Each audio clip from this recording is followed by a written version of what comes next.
தமிழக பாரதிய ஜனதா முன்னாள் தலைவரும் நாகாலாந்து கவர்னருமான இல கணேசன் உடல்நலக் குறைவால் காலமானார்.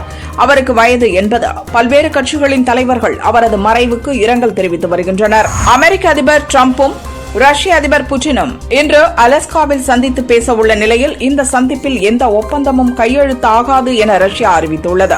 குவைத்தில் கள்ளச்சாராயம் குடித்து ஆசிய நாடுகளைச் சேர்ந்த 23 பேர் இறந்தனர். 160க்கும் மேற்பட்டோர் மருத்துவமனைகளில் சிகிச்சை பெற்று வருகின்றனர்.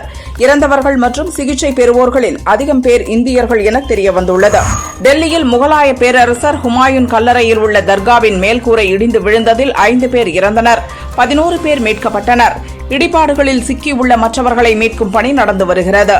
சென்னை திருவிடந்தை கடற்கரையில் 4 நாள் காற்றாடி திருவிழா நேற்று துவங்கியது. இதில் இந்தியா, பிரான்ஸ், தாய்லாந்து உட்பட 40 நாடுகளைச் சேர்ந்த காற்றாடி கலைஞர்கள் கலந்து கொண்டுள்ளனர்.